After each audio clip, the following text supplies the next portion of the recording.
J'ai déjà mis à enregistrer ça. Oui, oui. C'est bon? Kevin? La main est à vous. Parfait, bien. Merci, bonsoir à tous et à toutes. Merci d'être venus. Merci, monsieur Paul Magnette, d'avoir fait l'amitié d'accepter notre invitation. Bienvenue à ce grand oral organisé par le Cercle des étudiants socialistes et du libre examen.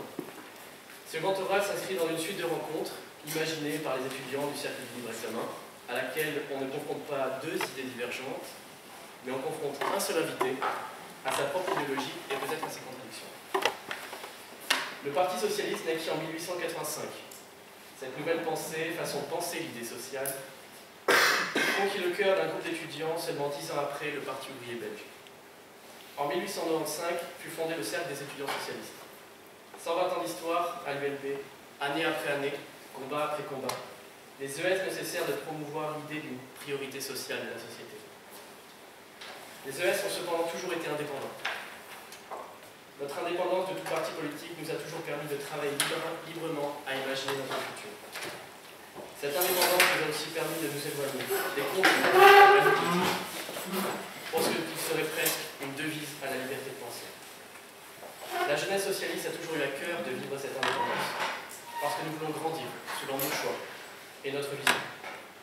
À travers l'histoire, les mouvements et les revendications sociales se sont faites sur la base d'une idéologie et de valeurs humanistes. Un rassemblement, au sens où seul le peuple et les citoyens de notre pays ont toujours été la solution pour une société plus digne et honorable. Le socialisme est né d'un idéal de paix, d'entraide, de fraternité, de solidarité, qui puisse transcender chaque être humain. Notre combat politique, philosophique et moral, nous a amenés à faire front face à l'injustice, à l'inégalité, au déshonneur, et surtout à faire face à l'oppression des peuples. L'égalité et la liberté vaut plus que tout. Le socialisme est né de cette vision, de ces principes, à la fois primordiaux, caractéristiques de l'époque dans laquelle nous vivons. De ce fait, les étudiants socialistes de l'ULB n'ont de cesse de perpétuer cette tradition. Cette lutte, ce combat, va au-delà de nos divergences, car il concerne d'abord et avant tout la communauté dans son ensemble. Dans ce sens, les ES ont toujours eu à cœur d'être en première ligne, face au fascisme, au racisme, aux discriminations et à la haine. Nous partageons ainsi des valeurs qui ont permis à notre société d'exister telle qu'elle est. Nous entendons les critiques faites à l'égard du socialisme, mais ces critiques sont portées généralement en oubliant une chose très importante: la pluralité de l'idée sociale. Le socialisme est le temps pluriel qui ne compte de sympathisants. La finalité reste la même: la défense de valeurs humanistes, l'idée d'un monde socialement plus juste. Ce sont les moyens d'y arriver qui représentent tous les débats internes. Qu'ils rassemblent la gauche ou la divisent, ils sont bien présents. Accuser les socialistes des maux de la société est une caricature, dans un mouvement dont tous les penseurs ne se retrouvent pas forcément. Mais cette capacité de débattre, la pluralité de nos pensées, est ce qui fait notre force. Car nous pensons, repensons et faisons évoluer les débats. Nous faisons aussi de même, évoluer pour mieux comprendre et appréhender les débats. C'est pour cette raison que nous ne devons pas être critiques entre nous. Non pour diviser, mais pour avancer et faire évoluer la conception de l'idée sociale. Ainsi nous sommes là, présents ce soir, pour mieux comprendre la pensée de nos élus, la vôtre. Monsieur Magnette, vous le dites vous-même dans votre ouvrage, la gauche ne meurt jamais. Et tous les sympathisants ajouteront, elle évolue. Votre ouvrage est une proposition d'évolution, tout comme le seront les conclusions du chantier des idées du Parti socialiste. J'espère que ce soir, nous pourrons mieux comprendre vos idées et mieux comprendre votre vision de l'évolution. Je vous remercie d'avoir accepté cette invitation et à tous d'être présents ce soir. Au nom des ES, je vous souhaite une excellente soirée. Merci à tous.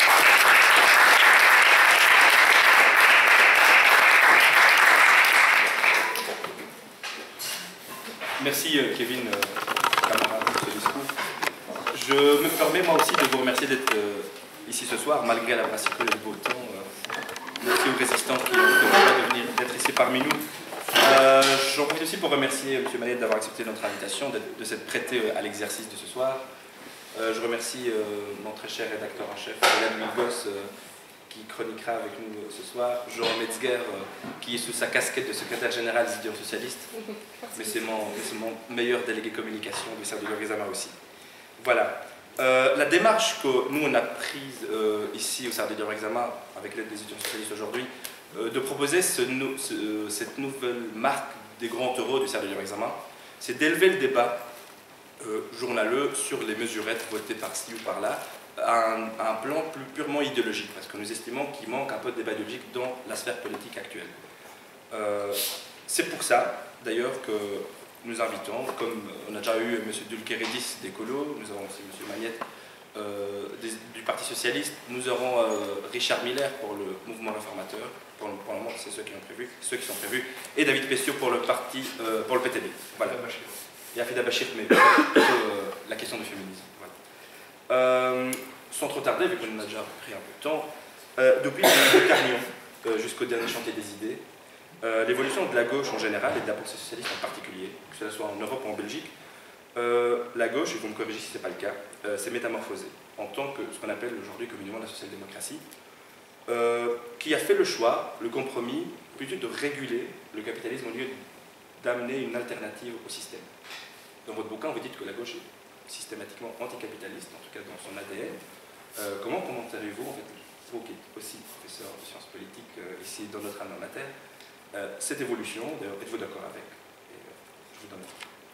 Merci beaucoup, d'abord merci pour l'invitation, merci d'être là, effectivement, d'avoir choisi de venir à un débat politique plutôt que d'aller voir à Sicole, c'est déjà très, très courageux.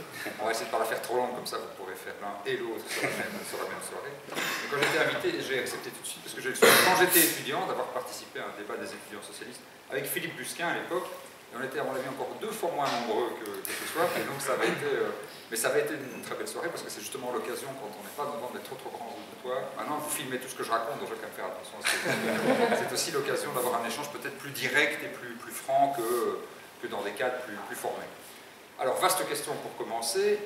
D'abord, je crois que c'est important de rappeler que le socialisme, il est par essence anticapitaliste.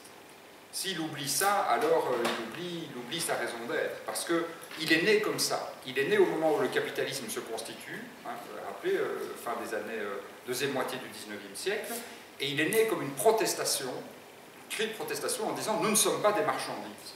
Nous, les hommes et les femmes, nous avons d'autres aspirations que d'être simplement de la chair humaine pour l'industrie et que tout soit livré au profit. Et donc nous voulons libérer l'homme, nous voulons l'émanciper, nous voulons le libérer du travail, non pas qu'il ne travaille pas, mais qu'il ne travaille pas plus que certaines heures, que dans le travail, il ait un travail épanouissant et pas des tâches éternellement répétitives, et qu'en dehors du travail, il puisse s'épanouir et donc accéder à toutes les libertés qui jusque-là étaient réservées à quelques-uns. Et ça doit rester l'essence du socialisme, parce que si on oublie ça, alors on oublie ce dont on est sorti, et on oublie quelle est la raison d'être qu'on a encore aujourd'hui. Or, je pense que ce cri de colère-là, il est plus actuel qu'il ne l'a jamais été. Parce qu'on vit une époque du capitalisme qui est une époque du capitalisme qu'on appelle financier, ou d'hypercapitalisme, où on assiste à une reconcentration de la richesse comme on n'avait plus connu depuis très très longtemps. Le grand livre de l'économiste français Thomas Piketty, qui est une somme de milliards, Le Capital au XXIe siècle, mais qui est vraiment un livre vraiment important, le montre. Il y a une très forte concentration de la richesse après la Première Guerre mondiale, juste avant et juste après la Première Guerre mondiale, ce qu'on appelle la première mondialisation, une des riches immensément riches et des pauvres immensément pauvres. Puis il y a eu une guerre, et puis il y a eu des grandes réformes sociales, et la mise en place de l'État social, de l'État-providence, de la sécurité sociale, etc., etc. Et les inégalités se sont beaucoup réduites pendant ces années-là. Et le progrès social a fortement progressé. Et il y avait pratiquement 80% de pauvres au début du siècle, et 20% de non-pauvres, dont une partie de riches.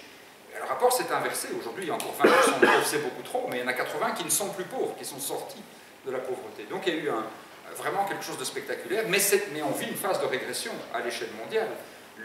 62 personnes possèdent la moitié de la richesse mondiale. En soi, c'est complètement hallucinant. Et les 7 milliards d'autres possèdent l'autre moitié. Et même en Belgique, qui est un pays relativement égalitaire, juste grâce à tous ces mécanismes fiscaux, sociaux, etc., ben, les 20% les plus riches possèdent les 2/3 de la richesse. Et les 20% les moins riches possèdent rien. Ils possèdent une télévision, quelques meubles, et ils ne possèdent même pas leur appartement et même pas leur voiture. Et s'ils ont un appartement qu'ils payent, ils le payent à crédit.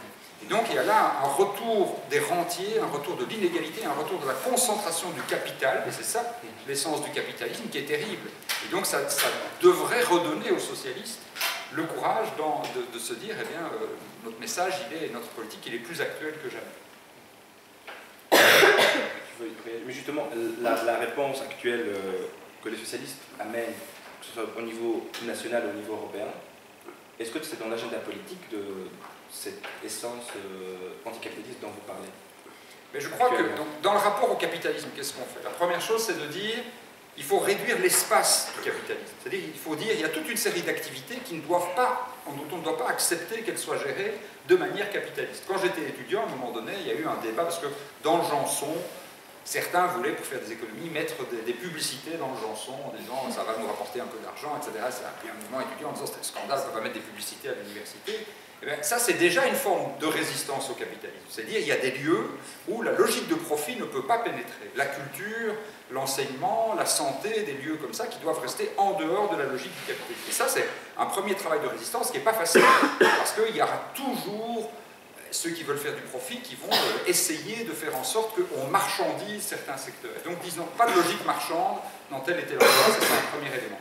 Et là où, malgré tout, on est dans une logique marchande, c'est vrai, parce qu'on ne peut pas faire en sorte que tous les secteurs échappent, aujourd'hui on n'a pas de majorité pour le faire, donc tous les secteurs échappent à la logique marchande, mais quand même dans notre économie, presque la moitié échappe à la logique marchande. C'est quand même déjà pas mal, on est quand même une économie assez mixte, on a des services publics, on a des services de santé, des services scolaires, des services culturels, etc., qui sont plus de la moitié de la richesse est redistribuée quand même. C'est quand même déjà pas mal quand on voit d'où on vient au début du siècle. Je crois que même les socialistes les plus enthousiastes au début du siècle n'imagineraient pas qu'aujourd'hui en Belgique, presque 55% de la richesse produite est redistribuée par l'impôt ou par la sécurité sociale.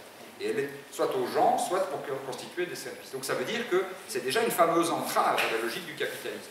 Et là où la logique du capitalisme existe, il faut mettre des règles. Et il faut dire, oui, certes, là c'est une logique marchande, vous produisez des gaufres, vous produisez des meubles, c'est fait selon une logique marchande, capitaliste, avec des investissements privés, des machines privées, des ouvriers salariés, mais néanmoins il y a des règles, néanmoins il y a des droits. Il y a des horaires, il y a des règles sur la manière dont on travaille, il y a une juste répartition du profit, etc. Donc c'est limiter le capitalisme, et là où il est toléré, c'est l'encadrer. Merci Hamza déjà pour faire cette confiance. Merci aussi Paul Magnette pour avoir accepté cette invitation. Je vais peut-être aussi, on va dire, entamer le bal des critiques, parce que j'ai une question qui est à la fois une critique et une question à vous poser, justement parce que déjà, vous avez parlé, vous avez dit que nous n'avons pas une majorité pour imposer justement des réformes plus radicales. Mais vous n'êtes pas sans savoir évidemment déjà qu'il y a eu énormément de débats, déjà au début du XXe siècle, sur le fait par exemple de participer à un gouvernement, avec l'exemple de Millerand en France par exemple, avec aussi le fait de privilégier soit une méthode plus insurrectionnelle, soit une méthode plus parlementaire. Et ma première question sera en fait, est-ce que vous pensez vraiment qu'aujourd'hui, après tout ce qui s'est déjà passé en Europe, et notamment dans des gouvernements qui étaient dirigés par des partis sociaux-démocrates, ou même socialistes, en tout cas qui se disaient socialistes, pensez-vous vraiment que l'on puisse encore aujourd'hui faire reculer le capitalisme uniquement par la voie parlementaire? Non, pas uniquement par la voie parlementaire. Je n'ai jamais pensé que c'était uniquement par la voie parlementaire. Moi, je suis jaurésien et je pense que Jean Jaurès a très bien, puisque vous évoquiez la querelle de Millerand, et c'était un des grands artisans de cette époque-là. Jean Jaurès, au tout début du siècle, dit donc il y a ceux, pour caricaturer, pour simplifier, qui disent qu'il faut faire la révolution tout de suite dans la rue, prendre le pouvoir, abolir l'État, abolir la magistrature, l'armée, etc. Et puis il y a ceux qui disent non, il faut prendre le pouvoir en rentrant dans le Parlement, en rentrant dans le gouvernement, et changer le cours des choses. Et Jaurès dit, comme diront la plupart des socialistes, non, il faut faire les deux. Il faut à la fois rentrer au Parlement et essayer, à travers le débat parlementaire, d'influencer les lois, et Dieu sait s'il l'a fait, et il a pu faire en sorte que la pension, par exemple, soit mise en place, etc. Rentrer même à certains moments dans des gouvernements, mais ça ne veut pas dire que dans le même temps, on ne reste pas actif en dehors du Parlement, dans la rue, dans les entreprises, dans la vie associative, dans les universités, dans le monde de la culture. Donc le socialisme, c'est un idéal qui doit se défendre dans tous les domaines de l'action sociale. Ça ne doit pas devenir seulement une politique gouvernementale. Vous ne pensez pas que justement aujourd'hui, il y a une contradiction en fait entre ces deux méthodes? Prenons l'exemple de la France par exemple. On voit par exemple que le Parti socialiste, qui est d'ailleurs dans la même internationale que le Parti socialiste belge, qui instaure des mesures sécuritaires qui viennent justement contrevenir par exemple au droit de grève, au droit de manifester, et à d'autres justement d'aller dans la rue et d'imposer des réformes. Mais je suis en total désaccord avec ce que font les socialistes français. Je suis comme beaucoup de gens désespérés de ce que font les socialistes français, et je me demande ce qu'ils ont encore de socialistes. En tout cas, la majorité du PS français qui gouverne aujourd'hui, l'internationale socialiste, elle n'existe plus. Ça peut être socialiste-démocrate. Non, non, mais elle n'existe plus tout simplement, elle se réunit à moitié plus, son président n'est même plus membre d'un parti socialiste, enfin elle est en déliquescence complète et beaucoup de partis l'ont quitté, donc il faut la réinventer. Mais je suis en total désaccord avec le gouvernement de François Hollande sur beaucoup de choses, et certainement sur la déchéance de la nationalité qui, je pense, est une erreur de valeur, est une faute pour des socialistes, et qui en plus ne changera rien, enfin est un pur symbole. François Hollande lui-même l'a critiqué il n'y a pas si longtemps. Donc il en a fait un instrument tactique à un moment donné dans l'émotion en se disant je vais capter une partie de la droite, mais je crois que pour y répondre, c'est ce que je pense est le cœur de votre question, on ne doit pas toujours vouloir être au gouvernement, bien sûr. Et tout à l'heure vous allez m'interroger sur comment on gouverne au PS, donc j'anticipe un tout petit peu, mais on ne décide pas d'entrer dans un gouvernement comme ça sur un coup de tête. On négocie, c'est très long. Tout au long de la négociation, on va expliquer au bureau de parti, c'est-à-dire une centaine de personnes qui représentent le parti avec des sensibilités différentes, voilà où on en est, voilà on a gagné là-dessus, mais on va sans doute devoir faire une concession là-dessus, etc. Puis il y a un débat, puis on évalue. Et puis ensuite, on va devant un congrès avec tous les militants, dans toutes les fédérations, 14 fédérations, et on décide si oui ou non, et puis on fait un congrès national. Donc c'est quand même toute une série d'étapes avant d'entrer dans un gouvernement. Et à un moment donné, on peut ne pas y entrer. La dernière fois, on n'y est pas entré parce qu'on n'a même pas été négocié, parce que ça ne valait pas la peine. On voyait ce qu'on avait en face et on voit le résultat aujourd'hui. Ceux qui, j'en étais, avec Elio Di Rupo et quelques autres, avaient les contacts avec les autres partis, quand on voyait ce que les autres partis nous proposaient, on s'est dit, non, c'est même pas la peine de négocier sur cette base. Et donc il vaut mieux être dans l'opposition. Donc pour moi, être au pouvoir n'est pas un absolu. On va au pouvoir si on pense qu'on peut y faire quelque chose, si on pense qu'on a des alliés avec qui on peut faire quelque chose, et si on peut appliquer son programme. Mais il vaut mieux être dans l'opposition, fier de ses principes, et défendre ses principes avec vigueur, et travailler dans la rue, qu'être au gouvernement et devoir faire des concessions épouvantables. Et pourtant, le Parti Socialiste l'a déjà été, et comme on a pu voir, les inégalités n'ont cessé de croître. Ça, c'est pas vrai. Non, statistiquement, les inégalités, et aussi, évidemment, la privatisation, la libéralisation, qui était d'ailleurs le fait d'un commissaire socialiste. Je constate, et beaucoup de gens constatent aujourd'hui, que justement, les socialistes, en tout cas tels qu'on l'envisage, c'est-à-dire Parti Socialiste, sont très souvent en fait des sociodémocrates. D'ailleurs, on peut voir par exemple en Allemagne que le Parti social-démocrate a finalement, avec la réforme de Bad Godesberg, accepté l'abandon des références au marxisme, accepté aussi l'économie privée, etc., etc. Moi je me demande si vraiment aujourd'hui on peut qualifier les partis socialistes, en tout cas ceux qui se disent tels en Europe, comme vraiment socialistes. Si il y a beaucoup de choses en même temps dans les questions. Est-ce que fait Bad Godesberg, on fait la libéralisation, on fait les inégalités? Donc Bad Godesberg, c'est évidemment un moment où les sociodémocrates allemands... Moi, je n'ai jamais fait différence entre socialistes et social-démocrates. Ça veut dire la même chose. Alors, à l'intérieur de la famille socialiste et social-démocrate, il y a des courants et il y a des nuances, mais les sociodémocrates allemands, effectivement, dans les années 50, disent ben oui, on abandonne.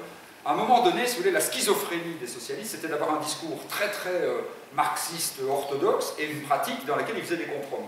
À un moment donné, les sociodémocrates allemands disent ben, oui, on abandonne la rhétorique marxiste, ce qui n'empêchera pas qu'on continuera à mener des politiques contre le capitalisme. Et le modèle allemand a quand même été, pendant très longtemps, la social-démocratie allemande, c'est le pays où les ouvriers ont le plus progressé, où les droits des travailleurs ont le plus progressé, etc. Jusqu'à Schröder. Mais en tout cas, jusqu'à Schröder, c'est un pays qui a été, où il y a de grandes avancées. Donc il y a le verbal, c'est très bien d'être sur le plan verbal, d'être le plus radical du monde, c'est formidable. Il n'y a rien de plus facile, hein. Vous levez, vous êtes radical. Ce qui est difficile, c'est d'être nuancé. Être radical, c'est simple, c'est juste laisser parler ses tripes. Mais être nuancé, au contraire, c'est se forcer à un exercice de réflexion, analyser le monde, avoir dans le monde réel quelle marge j'ai, quel levier, quel allié. C'est ça qui est compliqué en politique. C'est ça qui fait la beauté de la politique. Et puis, sur la libéralisation, c'est un discours qu'on nous sort sans cesse, les socialistes ont libéralisé, les socialistes et les socialistes belges ont voté contre toutes les libéralisations. Il faut arrêter de propager ce fait qui n'est pas vrai. Les libéralisations, elles ont été proposées par la Commission européenne. Jacques Delors n'était pas un conservateur. Elles ont été votées, mais ce n'est pas Jacques Delors qui a voté les libéralisations.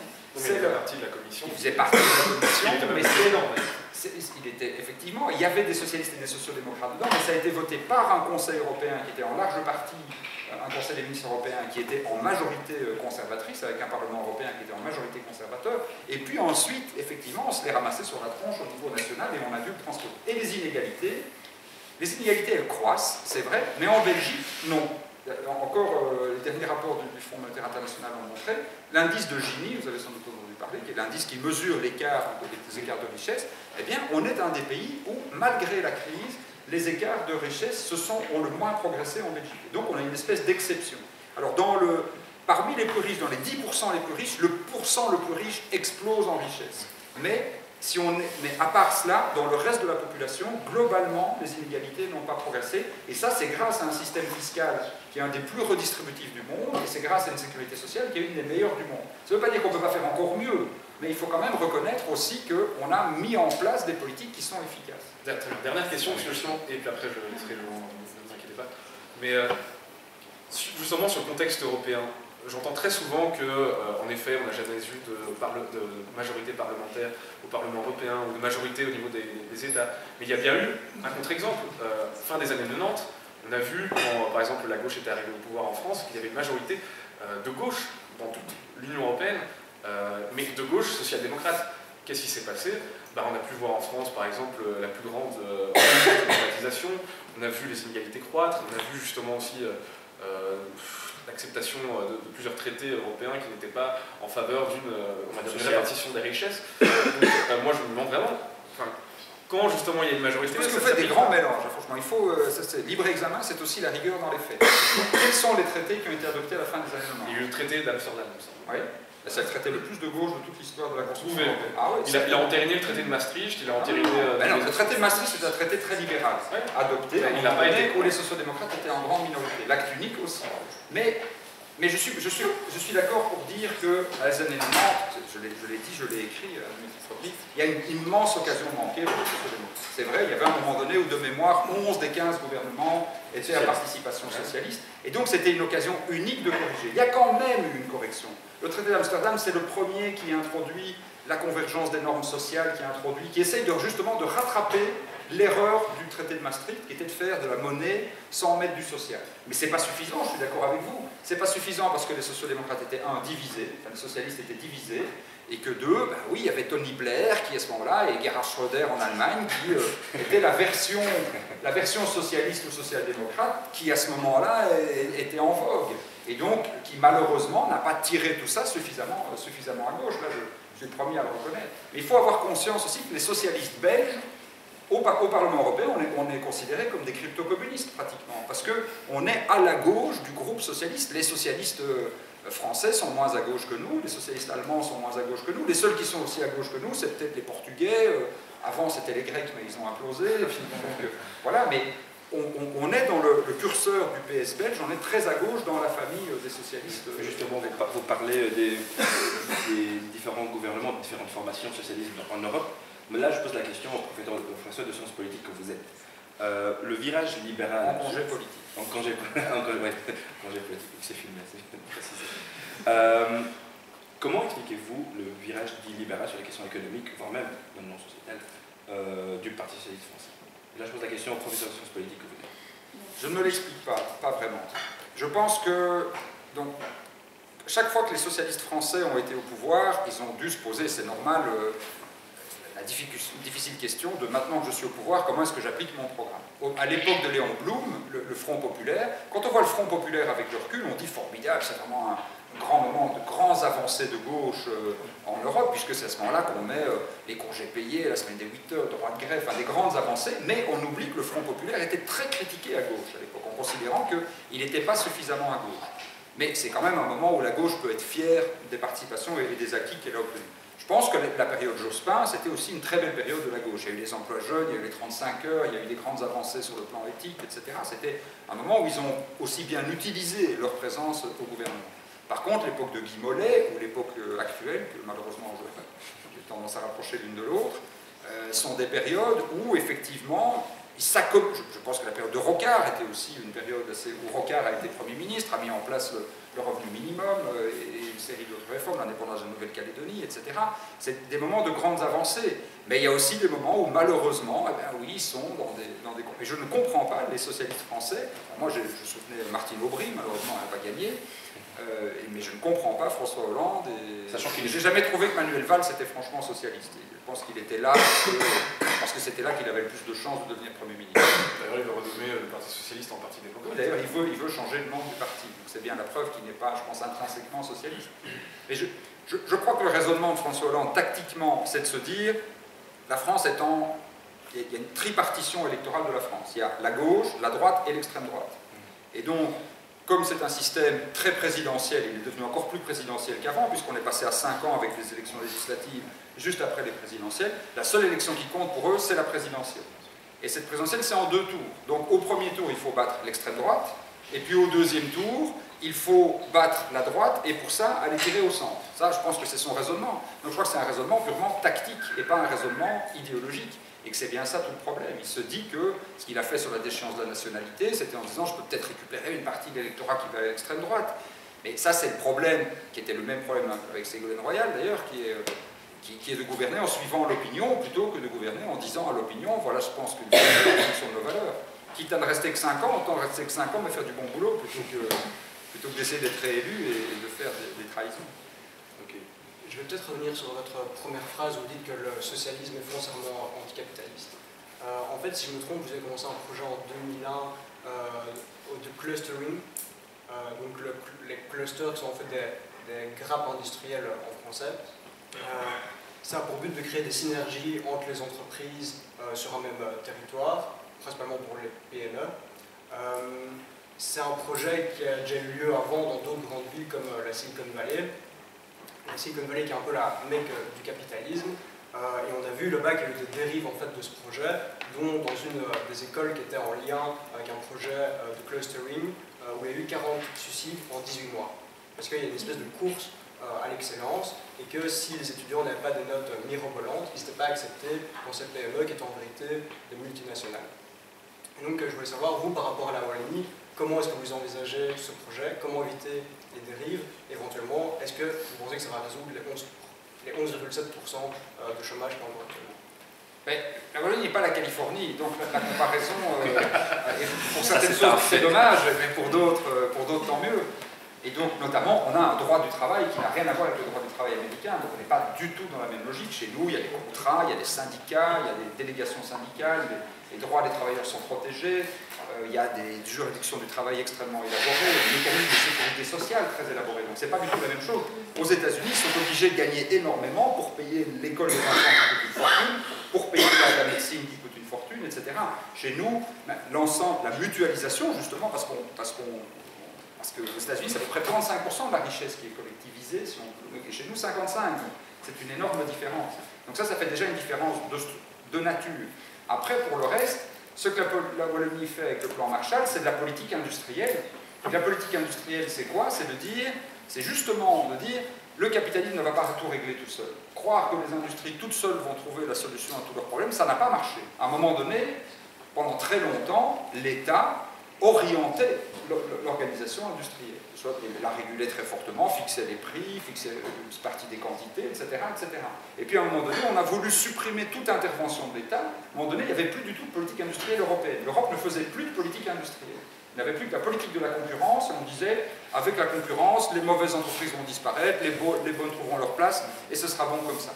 Aujourd'hui, on a conscience qu'il faut quand même que la puissance publique accompagne les entreprises qui sont là, pour qu'elles continuent à être capables de produire des choses utiles et qui offrent un travail épanouissant à un nombre maximum de personnes. Donc c'est ça le plan Marshall, et mettre ensemble des entreprises, c'est parce qu'on s'aperçoit que dans certains secteurs, sur le plateau liégeois par exemple, où il y a beaucoup d'entreprises qui sont dans le secteur de l'aéronautique, beaucoup étaient en train de décliner, ou des entreprises mécaniques de très bonne qualité déclinent, disparaissent, et puis voilà, ça fait des centaines de personnes qui se retrouvent au chômage. Alors que si on les met ensemble, et si celles qui sont plus innovantes, qui ont plus de savoir-faire, qui exportent dans le monde, peuvent aider les autres, elles peuvent ensemble aller alors vers la création, maintenir l'activité, voire l'étendre et faire en sorte de créer de l'emploi. Et ça, tant qu'on sera dans une logique marchande, ben oui, il faudra faire en sorte de créer de l'emploi.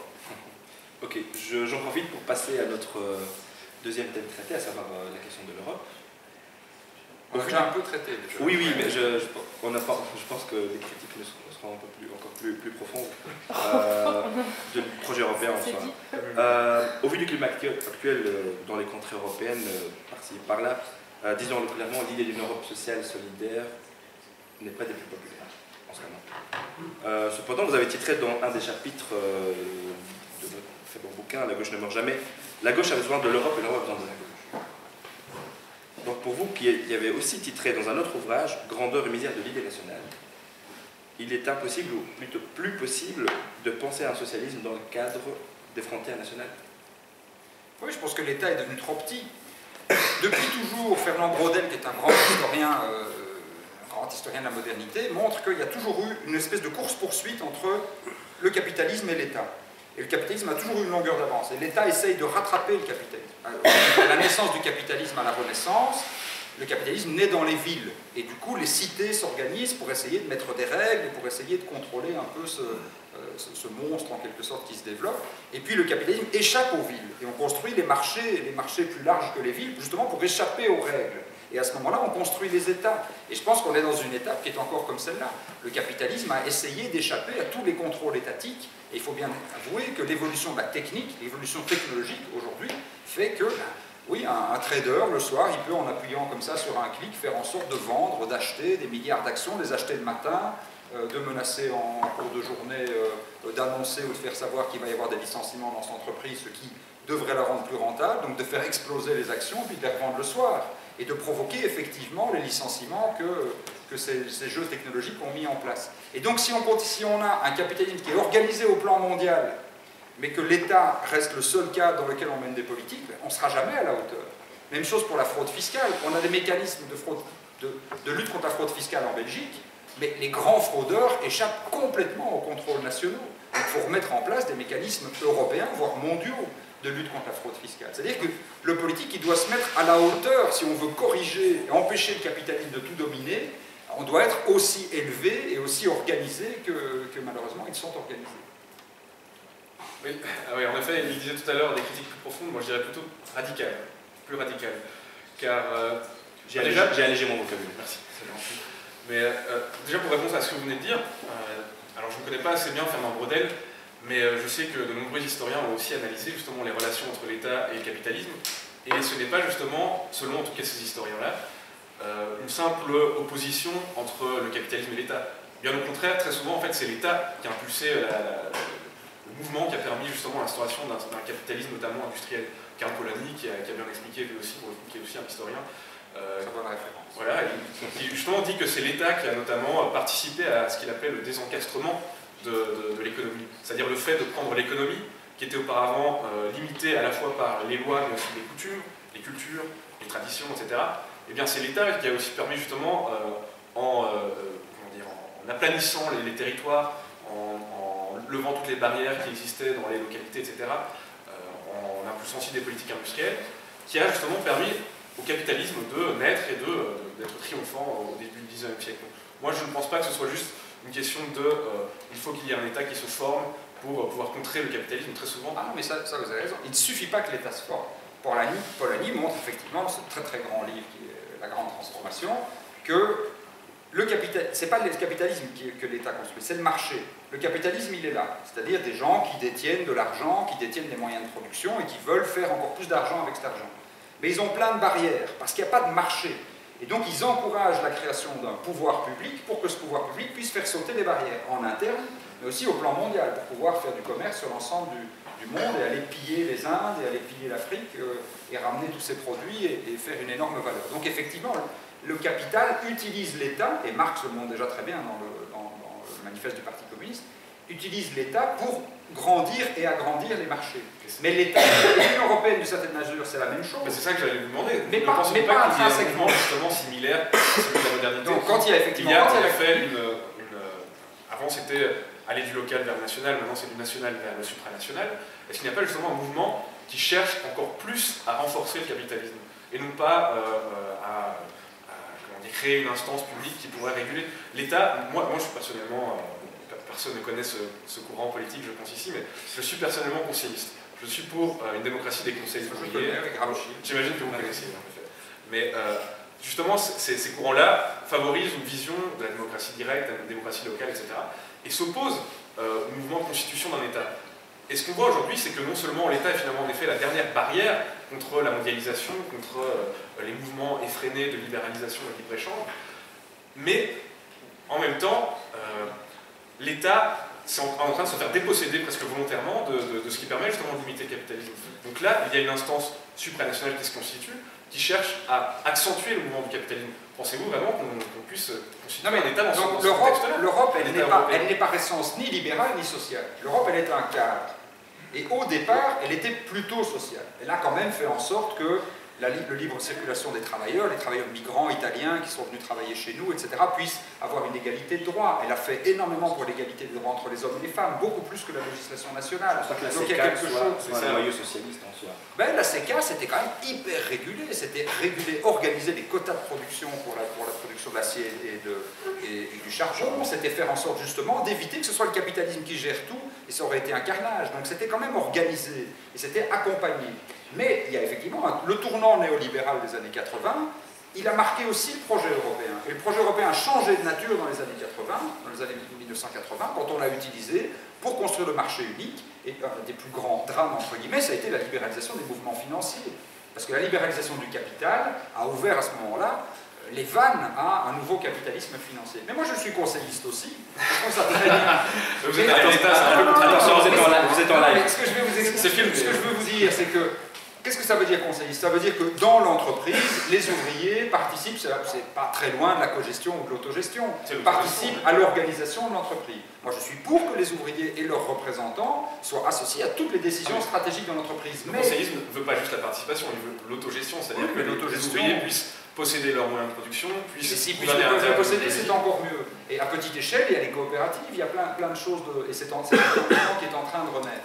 Mais on a besoin de l'État aussi, le fait d'organiser à l'intérieur de l'entreprise. Sinon, qui va lutter contre la fraude fiscale? C'est pas vos conseils d'entreprise. On peut faire des fédérations de conseils, mais bon, ça c'est un autre débat. Vous pouvez dire que c'est utopique, j'imagine. Non, c'est pas utopique, c'est proudhoniste. Oui, c'est utopiste. Oui, certains peuvent considérer ça comme utopiste, mais on pourrait dire aussi la même chose du socialisme à l'époque. Mais pour revenir à la situation d'aujourd'hui. Voilà, c'est ça. Pour revenir à la question européenne, justement, là j'ai un petit livre très intéressant qui s'appelle Désobéissons à l'Union européenne et qui explique justement, en partie, comme d'autres livres, l'origine de l'Union européenne. Et en l'occurrence, c'est quand même assez flagrant que l'Union européenne, et je distingue bien l'Union européenne de l'Europe, n'est pas la création de forces sociales, mais la création de grands industriels. C'est Jean Monnet, c'est Robert Schuman, c'est des personnalités comme... attendez, j'ai oublié son nom. Paul-Henri Spaak. Oui, Paul-Henri Spaak, d'autres personnes qui sont liées justement avec des grandes industries, liées à des intérêts américains, etc. Et surtout, on a bien vu que dès le début, ce n'était pas l'optique de créer une Europe sociale, mais en fait de créer une forme de fédéralisme à tendance technocratique. Il faut faire attention aux lectures un peu complotistes. Ah oui, non, c'est pas complotiste. C'est un peu complotiste. Il suffit de voir, le Télégraphe n'est pas un journal complotiste, qui a bien montré qu'il y avait en effet, depuis qu'on a ouvert les archives de la CIA, une application de la CIA qui a cherché à financer le mouvement fédéraliste. Oui, plusieurs. Il y a plein. Et je veux juste vous lire. L'idée européenne, elle n'est pas née d'un seul cerveau, elle est née de plein de gens qui se sont rencontrés, etc. Mais en l'occurrence, il faut faire attention aux lectures complotistes parce que. Non, mais ça, je suis bien d'accord avec vous, c'est pas complotiste. Pourquoi je dis que c'est important? Parce qu'aujourd'hui. C'est juste, il faut regarder les réseaux. Est-ce que vous avez juste volontiers, mais c'est votre conférence et j'ai le droit d'intervenir dans votre conférence? Non, je suis désolé, mais c'est juste pour introduire mes questions, sinon après... Non, mais j'entends bien, mais... Alors, je vais vous laisser parler, je vais juste citer, je pense, un propos très intéressant qui, pour le coup, le propos d'un socialiste français que vous connaissez très bien, qui s'appelle Pierre Mendès France, qui n'était pas le plus révolutionnaire, et qui disait déjà en 1957, à propos du traité de Rome, le projet du marché commun tel qu'il nous est présenté est basé sur le libéralisme classique du XXe siècle, selon lequel la concurrence pure et simple règle tous les problèmes. L'abdication d'une démocratie peut prendre deux formes, soit elle recourt à une dictature interne par la remise de tous les pouvoirs à un homme providentiel, soit à la délégation de ses pouvoirs à une autorité extérieure, laquelle au nom de la technique exercera en réalité la puissance politique, car au nom d'une saine économie, on en vient aisément à dicter une politique monétaire, budgétaire, sociale, finalement une politique au sens le plus large du mot, national et international. Pensez-vous pas? Non, mais je pense que Mendès France, qui était un socialiste très critique, comme la plupart des socialistes très critiques du projet européen, évidemment, elle est extrêmement... ce qu'il dit là est très lucide. Et on pourrait dire exactement la même chose de la gestion de la crise de 2008 ou de la gestion de la crise grecque. Mais la question, c'est vous voulez faire quoi? Supprimer l'Union européenne et puis revenir à des États isolés qui vont essayer d'être autarciques? Je pense que le monde a évolué. Le monde aujourd'hui a connu une deuxième globalisation que tout le monde reconnaît, et que donc, si on veut défendre des idéaux sociaux, on a évidemment besoin des États, on a besoin des villes, on a besoin des régions, etc. Mais on a aussi besoin d'un niveau de pouvoir à l'échelle européenne. Il est là. Le problème, c'est pas tellement l'Europe, c'est ce qu'on en a fait, c'est le contenu qu'on lui a donné. Parce qu'il faut remettre un contenu social dans ce projet européen. Bien sûr, il faut faire que ce soit un outil de lutte contre la fraude fiscale, de lutte contre le dumping social, etc. Mais toutes les critiques, on peut faire toutes les critiques qu'on veut du projet européen tel qu'il est là aujourd'hui, je les signerai toutes 10 fois, j'en ai écrit un certain nombre moi-même, mais si la solution c'est de dire on sort de l'euro, on sort de l'Union européenne et on se replie tous sur nos petits États, je ne suis pas convaincu. Voilà. Mais en fait, en matière de démarche, quand on est d'accord sur le constat qu'actuellement ça ne fonctionne pas comme c'est censé fonctionner, en matière de démarche, il y a des démarches de réformer de l'intérieur ou de détricoter pour mieux reconstruire. Oui. Ne serait-il pourquoi pas le deuxième choix? Je pense qu'on y arrive tout doucement. On y arrive tout doucement. Heureusement, malheureusement. Non, mais je pense que l'Angleterre nous aide. J'étais en réunion avec l'ambassadeur du Royaume-Uni tout à l'heure. L'histoire du Brexit, finalement, c'est pas forcément une mauvaise nouvelle pour nous, parce que les Anglais, de fait, reconnaissent qu'on ne peut pas mettre 28 États membres dans l'Europe pour faire la même chose. Il y a des États qui sont dans l'Europe, mais qui ne veulent pas d'une intégration avancée, qui ne veulent pas de politique sociale, qui ne veulent pas de politique fiscale commune, etc. Mais c'est pas grave, c'est très bien, tant mieux, en un sens. Et donc, si le débat sur la présence du Royaume-Uni dans l'Europe conduit à un débat sur l'Europe, quitte à se dire que ceux qui ont envie d'aller plus loin et de faire un vrai contenu social le fassent et le fassent ensemble, je pense que ce sera une bonne chose. Et je pense que tout doucement on approche, on vit avec un malentendu européen persistant depuis très longtemps, je pense qu'on approche d'un moment où on ne pourra plus vivre avec ce malentendu, il va falloir le trancher. Et que chaque pays décide, est-ce que oui, je veux être dans une Europe plus intégrée, avec plus de règles, ou est-ce que non, je veux être juste dans un grand marché.